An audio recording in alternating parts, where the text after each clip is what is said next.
যারা OBC certificate দিয়ে পঞ্চায়েতে জিতেছেন কোথায় যাবেন? ওবিসি সার্টিফিকেট দিয়ে ওবিসি রিজার্ভেশন 6% চাকরি নিয়ে নিয়েছেন কোথায় যাবেন তারা? মমতা ব্যানার্জির ভুলের জন্য তাদের খেসারত দিতে হবে।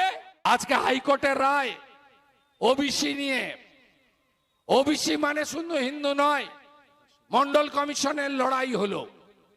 বিশ্বনাথ প্রতাপ সিং, লালকৃষ্ণ আদবানীরা লড়লেন, যে মন্ডল কমিশন তৈরি হলো তারা বলল এই কমিউনিটি যারা পিছিয়ে পড়া তারা পাবে। তাদের মধ্যে হিন্দুদের মধ্যে নাপিত আছে, কামার আছে, কুমোর আছে, স্বর্ণকার আছে, মালাকার আছে, কর্মকার আছে, তেলি আছে, তিলি আছে, মাহিষ্য সমাজ আছে, এবং মুসলিমদের মধ্যেও 55 মুসলিম সহ অর্থনৈতিকভাবে পিছিয়ে থাকা আনসারি মুসলিমরা তারা এর মধ্যে যুক্ত আছে। এটা হচ্ছে ওবিসি।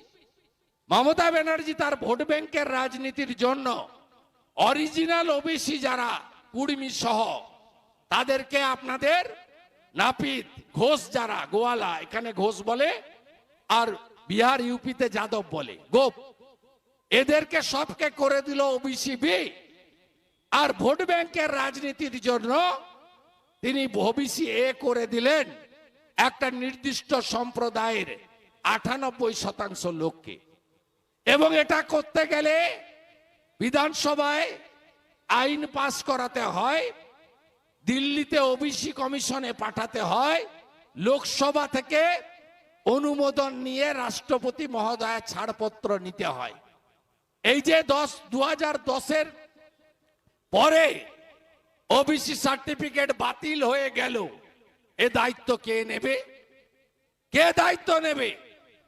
মমতা ব্যানার্জি বলছেন আমি মানি না। হ্যাঁ, আপনি সুপ্রিম কোর্টে যেতে পারেন, আলটিমেটলি আপনি জিততে পারবেন না, কারণ আপনি পদ্ধতিগতভাবে নতুন ওবিসি যুক্ত করতে গেলে ভারত সরকার এবং ওবিসি কমিশনের অনুমোদন নেননি।